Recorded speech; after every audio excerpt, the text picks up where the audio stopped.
University Police Security, open my help you. I've been getting these texts from these numbers of different people. Hi, I would like to request some help from my daughter. I got a text about, asking if I wanted to go to his funeral, and I think they're trying to lure me somewhere. She started dating this guy like a bad person. I don't want her to go there by herself and have something bad happen to her. Do you feel comfortable with him doing that? I know your mom was really concerned about it. I'm worried because I've been working with the campus police and I haven't gotten an update. So I'm dealing with a situation where I'm being blackmailed for money.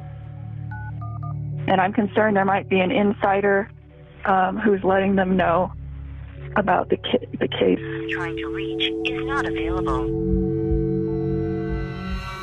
On October 22, 2018, at the University of Utah, 21-year-old Lauren McCluskey is walking back to her dorm after finishing an evening class. She is on the phone with her mother. Her voice is steady as they talk about school, her plans for the future, and the ordinary moments of her day. Then, within seconds, everything is turned upside down. A panicked scream suddenly cuts through the conversation. No! No! No! The phone drops to the ground. The sounds of a struggle follow, and then silence. Within minutes, the entire university campus is placed on full lockdown. Students report hearing gunfire. Police launch a large-scale search, but Lauren is already gone. It does not take investigators long to uncover a deeply troubling pattern. For weeks, Lauren had repeatedly reported to authorities that she was being stalked, threatened, blackmailed, and that she feared for her life. She identified one specific individual. She begged for help. She warned that the danger was escalating with each passing day. Her former boyfriend had been living under a false identity, had a criminal record, and had been following her throughout the campus. According to Lauren, he had no intention of stopping. Every report she submitted had been documented, yet none of them proved enough to protect her. And by the time surveillance cameras captured Lauren entering her dorm building for the last time, the man she had been desperately trying to escape was already standing immediately behind her. Hi, my daughter, Lauren McCluskey, was talking to her mom, and then she just started saying, no, no, no, no, no. And it sounded like someone might have been grabbing her or something. All units, attempt to locate a suspect involved in possible kidnapping. The victim is Lauren McCluskey. Her mother heard her yell, no, no, on the phone. Then the line went quiet. At that moment, Lauren could not have been far from her dorm, since she had only just been talking with her mother on the phone. But if someone had forced her into a vehicle, she could have already been miles away. With her phone no longer available to trace her location, every passing second became crucial. As everyone worked to bring in additional resources and follow every possible lead, investigators suddenly detected an unusual sound coming from Lauren's phone. Oh, someone's talking on her phone. Hello? University Police. Hi, I just found a whole bunch of stuff spread out all over the ground and a phone that had an active call. I picked it up. Okay. This Yes. woman says... Yes, I was just on the phone with her parents. Okay. I'm having officers responding up that way. On that cold October night, as police officers, journalists, and students tried to piece together what had happened, Lauren McCluskey was still missing. But a simple search of her name quickly showed just how serious the situation really was. Even more alarming, investigators began to recognize that the warning signs had been there for quite some time. From an early age, one characteristic defined Lauren more than anything else: her remarkable determination, particularly when it came to athletics. Her mother said Lauren was climbing trees by the age of 2. From there, she developed a passion for almost anything involving sports or physical activity, and not in the way most people experience it. For Lauren, athletics became her passion and the driving force behind her life. She was always pushing herself, striving to improve, and working to become the very best version of herself. Even as a child, she became known for her exceptional persistence and unwavering determination. When she was 8 years old, her mother Jill signed her up for 3 track and field events: the 400-meter race, the high jump, and the long jump. Lauren did not just finish in first place. She set records in all 3 events. A few years later, she earned second place at the Junior Olympic Nationals. She never complained, even when circumstances were challenging or practices became especially demanding. While many of her friends spent their weekends relaxing at home, Lauren, driven by an extraordinary level of ambition, was outside training, pushing herself further, and genuinely loved every minute of it. Although Lauren was energetic and full of life, her father, Matt, said she was also an incredibly compassionate and sensitive person. She devoted herself completely to everything she pursued, yet she also gave careful thought to every decision she made. Before long, Lauren had built such a strong reputation that people knew her name far beyond her small hometown school. Matt recalled introducing himself and hearing people respond, "Oh, McCluskey? You're Lauren's dad?" She also cared deeply about animals and volunteered at the Whitman County Humane Society, where she helped socialize cats and improve their chances of being adopted into loving homes. Lauren chose the University of Utah in large part because of its outstanding athletic program. She earned a full track and field scholarship and decided to major in communications. One of her close friends, Diamond Jackson, described Lauren as exceptionally intelligent and highly driven. She always knew exactly what she wanted and had a clear vision of how she intended to achieve it. Lauren was devoted to her church, her friends, and her family, and she wanted to make the most of everything college life had to offer. She ranked 10th in University of Utah history, in the women's heptathlon, and maintained a 3.77 grade point average while majoring in communications. Of course, photographs and videos can only capture a small portion of who someone truly was, a handful of moments from an entire lifetime. But even those moments are enough to show that Lauren McCluskey was living a meaningful, accomplished, and genuinely happy life. October 22nd. Hi, my name's Matt McCluskey. My daughter is Lauren McCluskey, and she went missing tonight, and we reported it to the University of Utah police. She's a student there.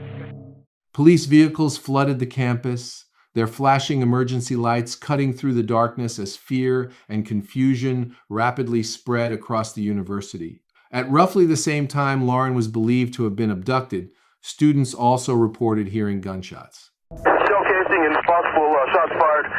Were the two incidents connected? At the time, no one knew the answer. But the university immediately went into a full lockdown. All evening classes were canceled. Students were told to stay inside, lock their doors and windows, and remain where they were until authorities announced that it was safe to come out. I'm calling about my daughter, Lauren McCluskey, that's missing. We do have officers on scene handling right now. We're actively looking for her. We're doing everything we can to track her down. Campus police and the Salt Lake City Police Department started reviewing every report they had on file. What they found was a lengthy history of incidents Lauren had reported over the previous several weeks. She had contacted law enforcement so many times that keeping track of the number of reports was difficult. Her former boyfriend had been stalking her, harassing her, threatening her, and blackmailing her. He had used fake phone numbers, followed her across campus, and had even disguised himself on multiple occasions. Every one of those incidents had been documented, yet no meaningful action had ever been taken. Lauren, together with those closest to her, was genuinely afraid for her safety. According to her family and friends, the first person investigators should have been looking for was her ex-boyfriend. The University of Utah posted his description on its Twitter account. Police described the suspect as a black male, 37 years old, approximately 6 feet 3 inches tall, weighing around 250 pounds. He was last seen wearing a gray knit beanie, black pants, white shoes, and a white hooded sweatshirt. A large-scale manhunt was launched immediately. Lauren first met Shaw Fields on September 1st at a bar where he was employed as a security guard. The two formed a connection almost instantly. Lauren gave him her phone number, and they went on their first date the very next day. Shaw told her he was studying at Salt Lake Community College while also working at a call center. Lauren's friend Regina said the entire relationship seemed like something out of a fairy tale. Everyone was happy for her. Lauren was completely swept away by him. There were flowers, romantic dates, and thoughtful surprises. He came across as caring, attentive, and enthusiastic about meeting the people in her life. He even took the initiative to introduce himself to other students in her dorm building, people Lauren barely knew herself, but the honeymoon phase did not last.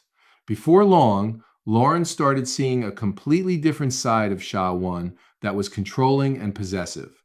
At first, he constantly called her and became upset whenever she failed to answer. Soon afterward, he began demanding that she pick up within just a few rings, wear clothing that covered as much of her body as possible, and he even gave her pepper spray because he claimed other men would inevitably harass her.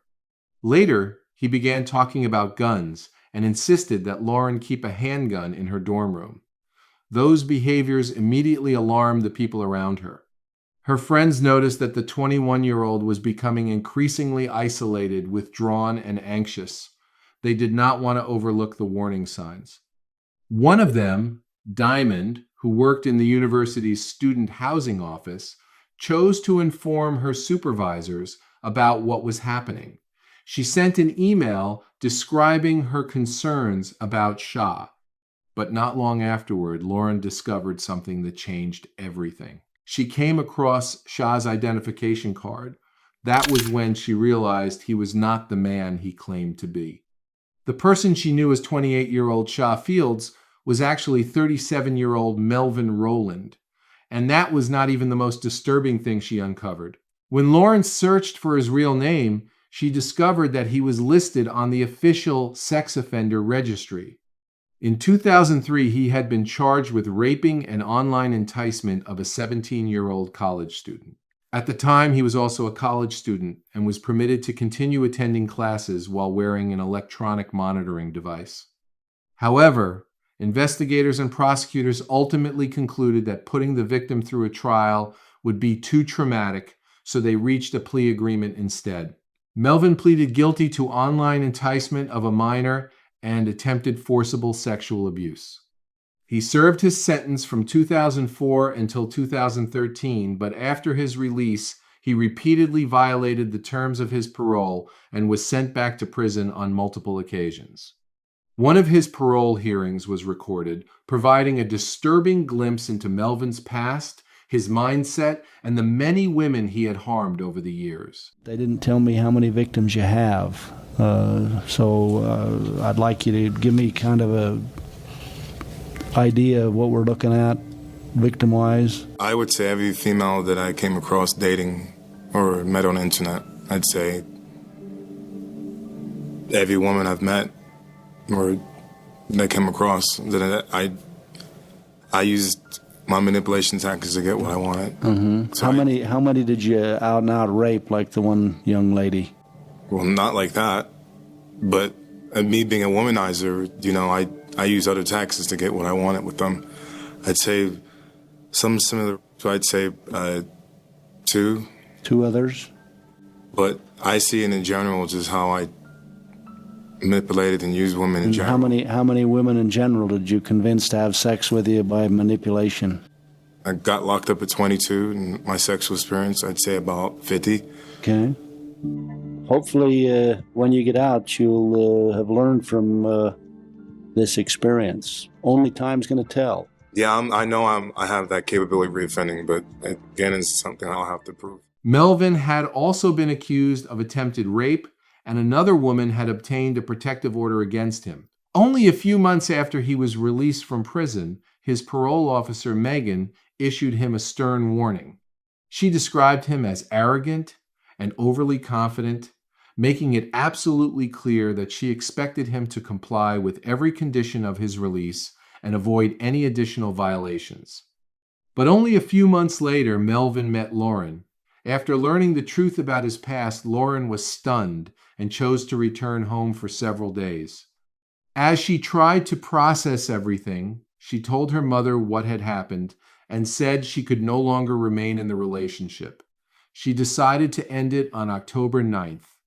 There was just one problem.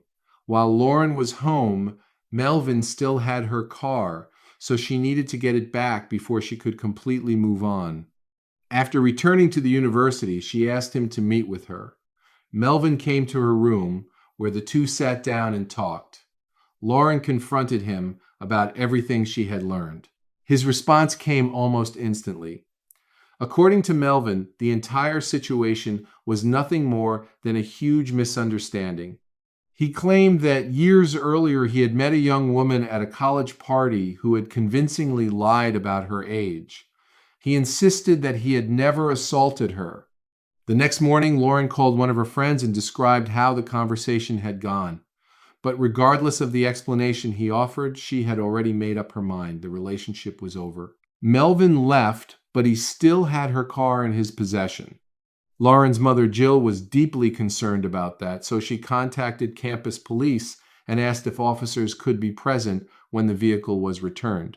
Hi, I would like to request some help for my daughter, who's a student at University of Utah, and she started dating this guy there who's like a bad person. Okay. And she found out he's a bad person, and she broke up with him, and he has her car. Yes, he was lying to her, and he's actually a sexual offender. I don't want her to go there by herself and have like something bad happen to her. About 20 minutes later, campus police called Lauren to discuss the safest way they could help her get her car back. Hello? Hi, this is Lauren. Your ex-boyfriend's dropping off your car. Do you feel comfortable with him doing that? I know your mom was really concerned about it. Yeah, I think it's okay.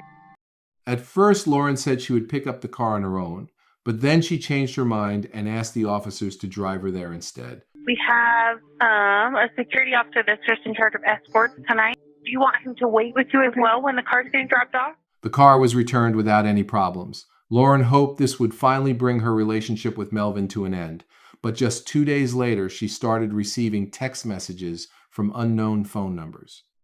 The messages claimed that Melvin had died and asked if someone could come pick Lauren up and take her to his funeral. Then another message arrived, this time supposedly from Melvin himself.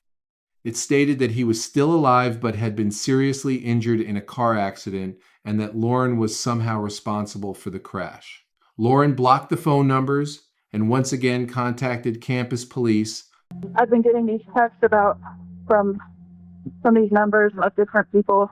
They were saying that he was in the hospital and then saying that that he passed away. But then I got a text from him and if he seems to be alive. I got a text about, asking if I wanted to go to his funeral. And I think they're trying to lure me somewhere. And have you asked them to stop texting you? I have not, but I've blocked a few of the numbers already. All right. I will send this through an officer to give you a call. Is that okay? The dispatcher informed Lauren that a police officer would reach out to her, but that call never happened. The following morning, Lauren contacted police again. She had just woken up and discovered another series of text messages waiting for her. This time, the situation had escalated to something much more serious. So I'm dealing with a situation where I'm being blackmailed. Someone sent Lauren a message claiming they had intimate photos of her and Melvin. The sender threatened that unless she paid, the images would be shared across the entire campus. Soon afterward, Melvin contacted Lauren, saying that he had received the very same message. Lauren believed that Melvin himself, or someone connected to him, was behind what was happening. At the same time, she was terrified. She sent $1,000 through Venmo to the unknown person making the threats. But the blackmailer then demanded even more money. Lauren sent another $1,000. Frustrated by the way officers had handled her earlier reports, Lauren and her friend Alex went directly to the police station. Alex later recalled how difficult it was to convince officers that the situation was truly serious. They told them it was probably just another scam. Given how common these kinds of extortion schemes are, that conclusion was not unreasonable by itself. But Lauren explained that her ex-boyfriend had been using a false identity, was listed on the sex offender registry, and still had unrestricted access to the university campus. In her view, every piece of information pointed back to him. She filed an official police report. She was informed that someone would contact her on Tuesday. Since it was only Saturday, she was expected to wait several more days. Lauren's case was assigned to Detective Callous, but she was not on duty that day. Her supervisor had instructed her to stay home, and she complied with those directions. No one ran Melvin's name through police databases or looked into his criminal history. None of his prior convictions or repeated parole violations were taken into account. Meanwhile, the messages kept coming. Lauren grew increasingly desperate because she felt that no one was taking her concerns seriously. Later that same day, at 5:45 in the evening, she was walking past the University Police Department when she decided to call 911 so she could speak directly with the Salt Lake City Police Department. I've been blackmailed for money. Let me go ahead and get you over. University Police will probably take the case in just 1 sec. I've talked to them already. I just wanted to call you as well. Usually we just take it where you live, and then that agency does a case. Yeah, I was just concerned because I wasn't sure how long they were going to take. Okay, let me get you up to them and so I can see what's going on with it. Just 1 moment. Do you know when an arrest would be made? You can talk to an officer if you want. I can arrange that if you want that. Okay. Yeah, that sounds good. Ultimately, she was transferred back to campus police once again. She felt like she was stuck in a never-ending cycle. On October 16th, Melvin confessed what he had been doing to one of his coworkers and his supervisor. His employer was aware that he was on parole. Yet despite knowing that, nobody reported his statements to the parole officer assigned to oversee him. He just told me that he had gotten into some trouble over the weekend and that he was dating a girl from university and he had lied to her about his age, and she had recently found out that he lied and she broke up with him. And so he got angry, and over the weekend he had sent her messages from another phone and that he wanted money so that he wouldn't release them. So he said that she sent him money through Venmo. He sent $1,000 is what he said she sent him. And then she sent him another $1,000. And the second time he said he kind of freaked out. He knew that he was going to be in trouble, so he tried to send the money back to her. He said that he had access to her email on his phone because she had logged into her email from his phone before. Mm-hmm. And he said that he could see that she sent messages to the campus police of screenshots of the conversation. So he knew that she had contacted authorities about it. And so he said he was afraid, he didn't want to go back to jail, and he knew he couldn't run forever. Melvin said, yeah, I don't want to resign. Can I just go on a leave of absence? And I said, I'm okay with that. Melvin's parole officer later said she had no doubt about what would have happened. Had she known about any of this at the time, Melvin would have been sent back to prison immediately, but she was never notified. After repeatedly trying to get help, Lauren eventually felt she had no choice but to step back. She told her friends that the right people were now handling the situation, so she was going to trust them and let them do their jobs. But there was something Lauren did not realize. At one point, she had logged into her email account on Melvin's laptop. Because of that, he still had access to her account. He could see everything, every screenshot, every email she exchanged with University Police and the Salt Lake City Police Department. He was constantly several steps ahead of her. A week passed. October 19th, 2018, 3:16 in the afternoon, Melvin was standing outside Lauren's dorm dressed in a Deadpool costume. He walked around the area looking for her. At 4:02 that afternoon, Lauren entered her residence hall. Just 1 minute later, surveillance cameras recorded Melvin peering through the building's glass doors. Shortly afterward, Lauren received another message from him. "I know everything. Why did you go to the police?" Terrified, Lauren and her friend Alex called the Salt Lake City Police Department once again. I'm worried because I've been working with the campus police at the U. And last Saturday I reported, and I haven't gotten an update. So the case, it involves extortion, and those people are still reaching out to me. But someone contacted me today, someone who was harassed, and said that they know everything about the police. Okay. So you already spoke to the campus police? Yes, they haven't updated or done anything. And what prompted you to call Salt Lake City Police? Well, I thought it was weird that there are people who know about the entire case, and the harassers seem to know about it more than me. And I'm concerned there might be an insider who's letting them know about the case. Okay. With something like that, you would want to contact the campus police back and ask to speak to your detective. How could he possibly know that? Lauren kept asking herself. Was someone on the inside actually giving him information?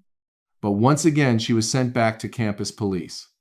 Detective Kayla Duoff apologized and explained that she had not yet been able to fully review the case. Lauren had to repeat the entire situation from the beginning. After hearing everything, Kayla asked Lauren to organize all the details into one email. So shortly after 7 that evening, Lauren sent it. Later, Lauren told her mother, Jill, that she felt like she had become a burden to everyone. She believed she was only causing problems for campus police and getting in their way. Jill replied, "They're just doing their job. You have every right to ask for help, and they have a responsibility to help you." October 22nd arrived. At 6:06 that morning, Melvin left his apartment. Using a friend's car, he drove to Lauren's residence hall, about a 20-minute drive away. After parking, he began walking around the area near her building.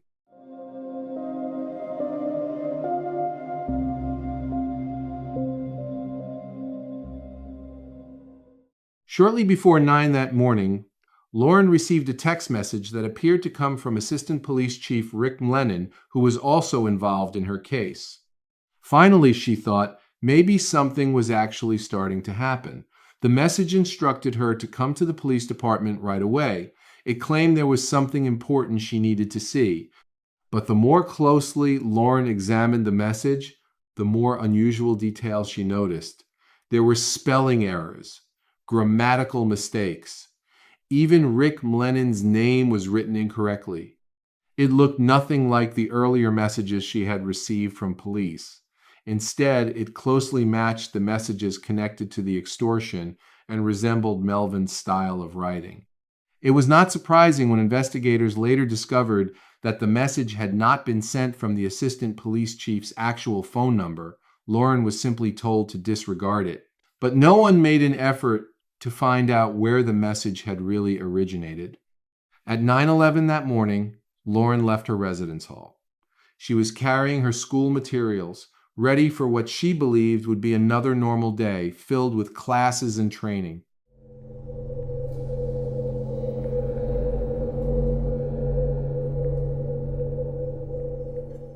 A few minutes later, Lauren met with her counselor, someone she had also been updating about everything she was experiencing. Shortly after 10 o'clock, she went to class.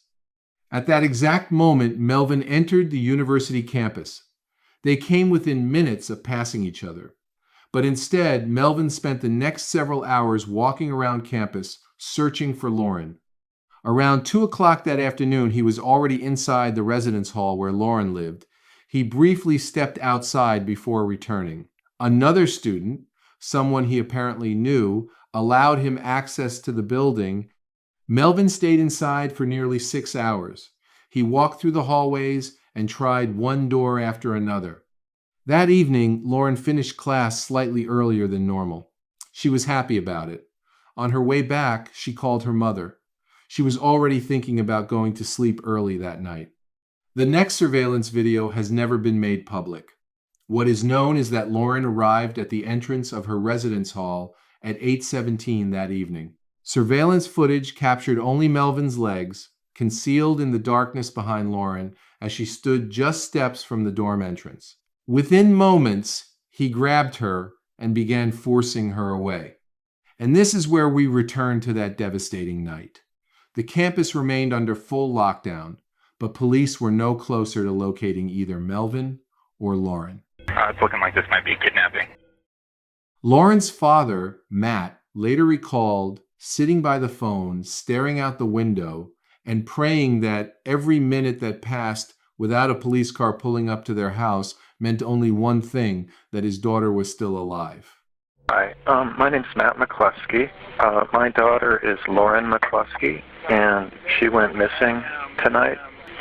And I just want to make sure that you guys know about that.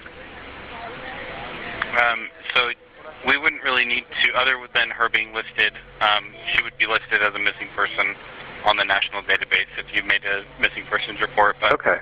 Otherwise, I mean, there's not anything else. So this is no. Okay, so this is more than that. She was abducted while we were talking to her on the telephone. Okay. So we heard her being assaulted, and we called the University of Utah campus police. And I'm just calling you to let you know that this just happened like an hour ago. Was it that they were in that silver Buick Lancer? I don't know anything about a silver Buick. Yeah, university let us know about it. We had our units. We notified them as well. Okay. Okay. Thank you. All right. Meanwhile, at around 10 o'clock that night, a new call came over the radio on campus. Hey, Sarge, can you come to my location? 2-1, we have someone bleeding from the mouth in this car. We need an ambulance. It was Lauren's coach who discovered her in the back seat of a silver vehicle parked near one of the university's residence halls. It was the same car Melvin had borrowed from a friend. Lauren had sustained multiple gunshot wounds. Paramedics arrived within minutes, but there was nothing they could do. Lauren was dead. Later, prosecutors pieced together the timeline of what had happened. Roland confronted Lauren, who was on the phone with her mother, in the parking lot right outside of her residence hall where we had viewed him on camera several days prior. In the altercation, she dropped her cell phone and her belongings. He dragged Lauren to a different spot in the parking lot where he forced her into the backseat of a car.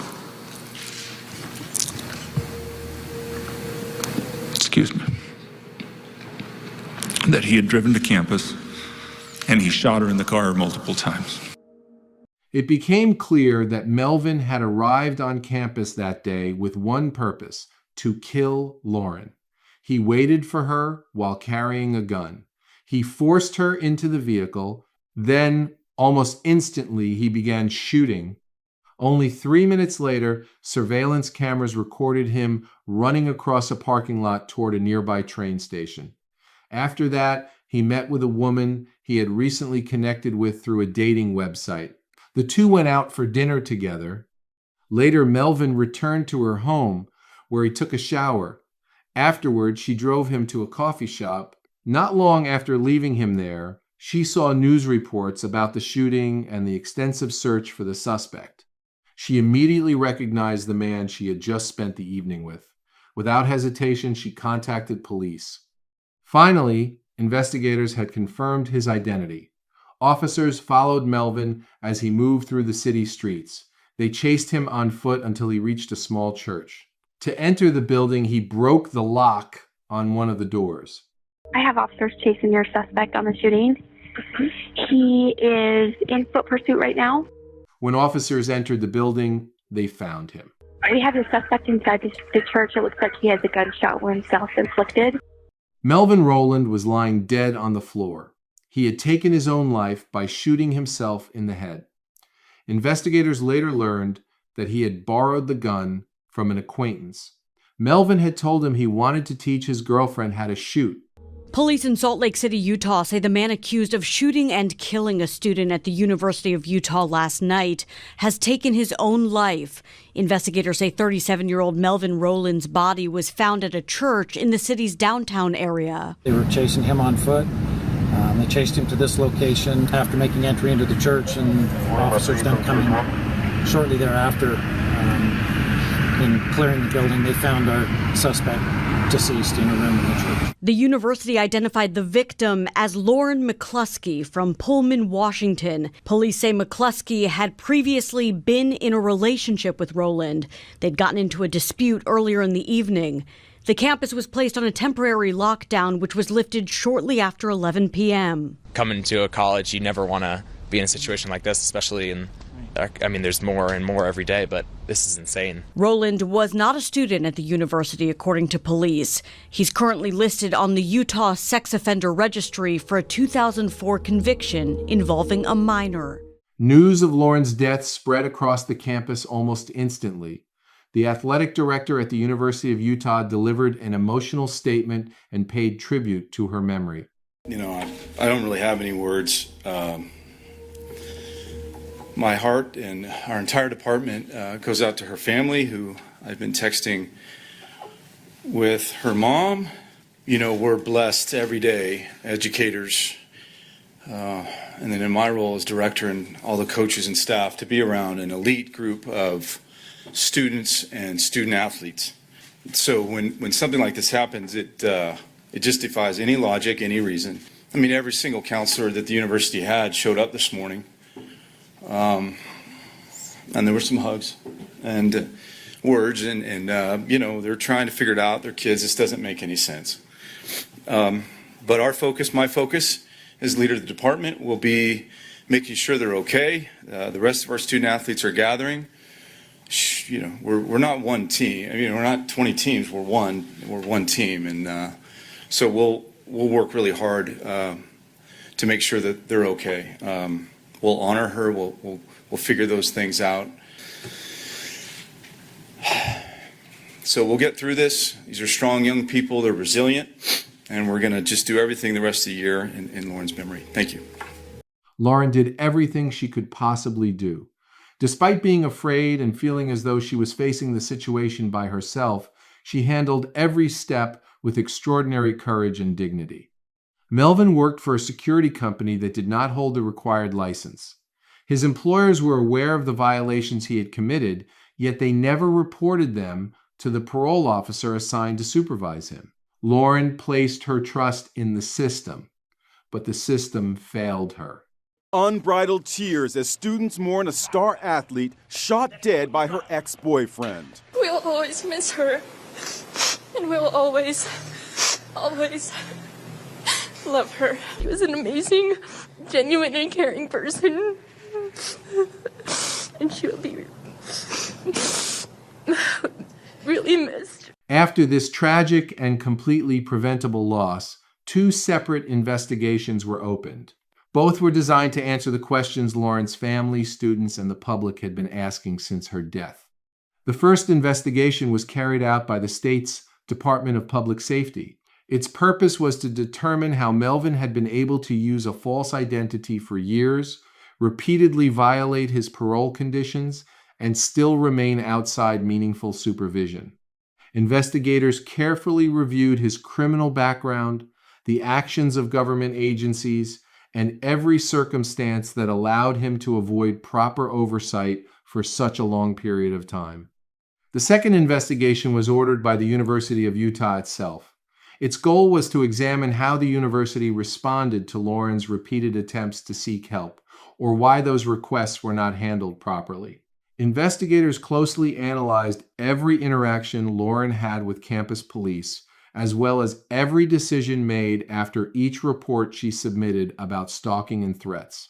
The officers who responded to her complaints were found to have acted improperly. The investigation determined that serious errors occurred throughout the process of handling Lauren's reports, allowing a credible and growing threat to receive significantly less attention than the situation required.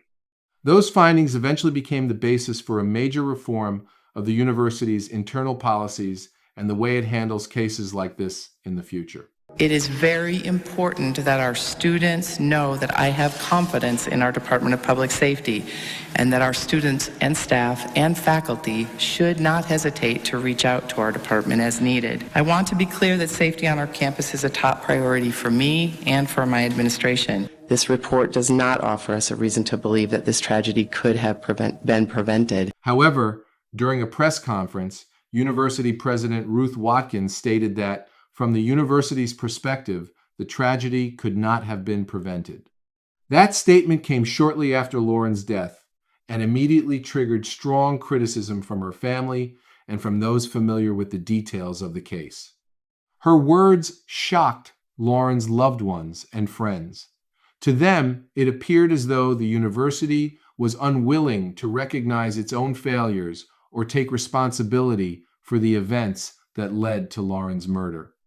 Lauren's friend Diamond, who also worked at the university, was furious. She understood the system from the inside and believed the outcome could have been completely different if Lauren's repeated requests for help had been handled correctly. In her opinion, it was simply an attempt to avoid accountability. Rather than openly admitting where the system had failed, she believed university leadership was trying to present the tragedy as something that could not have been avoided. She said, "They lost their daughter, she's gone, and you still have the nerve to try to cover yourselves?" Detective Kayla Duoff, who had been assigned to Lauren's case, was eventually fired. Her termination became one of the consequences of the extensive investigation into the university police department that followed the tragedy and attracted national attention. Her career with campus police ended after investigators discovered serious failures in the way law enforcement responded to Lauren's repeated reports. The investigation determined that a series of decisions and failures to take action during crucial moments played a significant role in the chain of events that led to the tragedy. Later, another case involving Kayla also came to light, where she was accused of failing to take proper action to protect a student. That discovery only increased public scrutiny surrounding her work and led to a closer review of other cases where victims also claimed their reports were not treated seriously. As additional details emerged, concerns continued to grow because the situation was no longer viewed as one isolated incident, but rather as another case involving similar allegations. The existence of another comparable case raised deeper questions about whether these failures were simply individual mistakes or signs of much larger systemic issues. All of this created even more pressure on the university and law enforcement agencies, which were forced to respond to growing questions about how they handled reports from students who had reached out for help. The former University of Utah detective who was warned about her handling of the Lauren McCluskey case and fired over her handling of another case now has a new job. She unanimously lost her appeal challenging her termination. The court's ruling permanently upheld her dismissal, and every effort she made to return to her former position was unsuccessful. It appeared that this would be the final chapter in the story of her time with the University Police Department. But later, she was hired by the Weber County Sheriff's Office. That decision sparked significant concern because someone whose actions in Lauren's case had already faced widespread public criticism was once again placed in a law enforcement role. To many people, it suggested that the consequences of those failures were not nearly as serious as the public had expected them to be. Following that, the University Police Department began receiving an increasing number of complaints from students. More and more individuals came forward with experiences they had kept hidden for years. Many explained that they had remained silent because they were afraid they would not be believed or that no real help would come. Students described situations where reports of stalking, abuse, and mistreatment were also not handled seriously. According to many of them, they repeatedly sought assistance but were met with indifference, delays, or a failure to take meaningful action. Some said that even after reporting situations that truly frightened them, they still did not feel protected. As more of these accounts became public, it became harder to ignore the possibility that the issue extended far beyond one individual case. One story after another began revealing a deeply concerning pattern, creating even more questions about how the entire response system was functioning. And then the case took an even more shocking turn. Published today, an investigation by our content partners at the Salt Lake Tribune uncovered that days before Lauren McCluskey was killed, Miguel Darris, one of the campus officers assigned to investigate her being blackmailed over explicit photos, showed off at least one of the images to a male coworker and bragged about getting to look at them whenever he wanted. According to the Tribune, the university confirmed that information. Darris is currently working for the Logan Police Department. Today they posted on Facebook about this report, saying in part, "We are very concerned about this allegation and are starting our own internal investigation to determine the facts. At the end of the investigation, we will take whatever action is appropriate based on the facts we discover." And also tonight, the University of Utah releasing a statement in response to the article and said after an internal affairs investigation, they, quote, found no evidence that a former officer had bragged or shared any image from the investigation that wasn't considered a legitimate law enforcement reason. In June 2019, Matt and Jill McCluskey filed a $56 million lawsuit against the university. It was more than a legal battle. It was an attempt to hold the university responsible for a chain of events they believed could have been prevented before the unimaginable occurred. In October 2020, the University of Utah officially accepted responsibility. The university acknowledged that Lauren's murder could have been prevented. It was a major admission because, for the first time, the university publicly recognized that serious failures within its system had played a role in the tragic outcome. The lawsuit was settled for $13.5 million. Ruth Watkins stated, "The University of Utah acknowledges and deeply regrets that we did not handle Lauren's case the way we should have. At the time, our staff failed to fully understand the seriousness of her situation and did not respond appropriately. As a result, we failed Lauren and her family." Those words represented an official acknowledgement that the assistance Lauren desperately needed was not given when it mattered most. The university also stated that if its employees had received stronger training and had more clearly defined response procedures, they believed they would have been much better prepared to protect Lauren. Along with the financial settlement, the university agreed to donate $3 million to the Lauren McCluskey Foundation. Because of that, Lauren's legacy continues far beyond the tragedy itself. The Lauren McCluskey Foundation was created by her parents. Today, the organization works to improve safety on college campuses and provide support for individuals affected by relationship violence. Its mission is to ensure that no other student is ever left without the protection and assistance they need. A legislative effort known as Lauren's Promise was also created to improve cooperation between universities and law enforcement while strengthening protections for students facing dangerous situations. It became another significant step toward lasting systemic changes intended to make college campuses safer for everyone.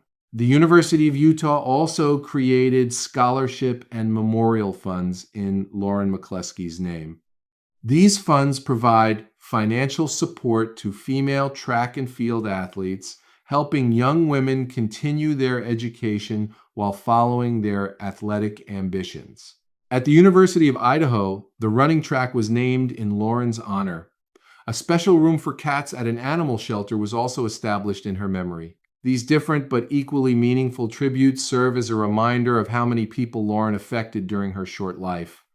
During the summer before Lauren was murdered, another University of Utah student, Mackenzie Lewick, whose case we have also covered and linked in the description, was killed as well. Two major tragedies occurring so close together forced the university to take a serious look at its campus safety system.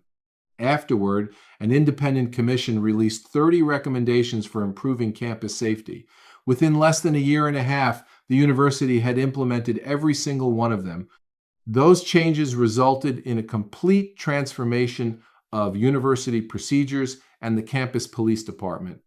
The university invested significant resources into a new police headquarters, created modern interview rooms, appointed a new police chief, and hired a new detective specializing in domestic and interpersonal violence cases. All of these changes were designed not only to address the failures of the past, but also to help prevent similar tragedies from happening again. To this day, Lauren's room remains exactly the way she left it. It feels as though time stopped at the moment she walked out for the final time. Her medals still hang where she proudly placed them. The trophies she earned through years of dedication remain displayed on the shelves. Her college memories are still there as well, reminders of her student life and the dreams she never had the opportunity to achieve. Every detail inside that room reflects how deeply she loved the life she was creating. It has become a place where time remains frozen. Every object tells the story of a young woman with endless potential who gave everything she had to her dreams and worked relentlessly toward her future. Lauren was an extraordinary athlete, a committed student, a loving daughter, and a devoted friend. To those who knew and loved her, she was far more than a gifted track and field athlete. She was someone who inspired others through her kindness, her determination, and her genuine joy for life. And although her room remains frozen in time, Lauren's story did not end there. It continues every time a student's request for help is taken seriously, every time someone is believed before it is too late, and every time another young athlete steps onto a college campus carrying the same ambition, determination, and passion that once pushed Lauren forward. That is how Lauren's legacy continues not only through the memories of those who loved her, but also through the changes that continue protecting others from facing the same tragedy.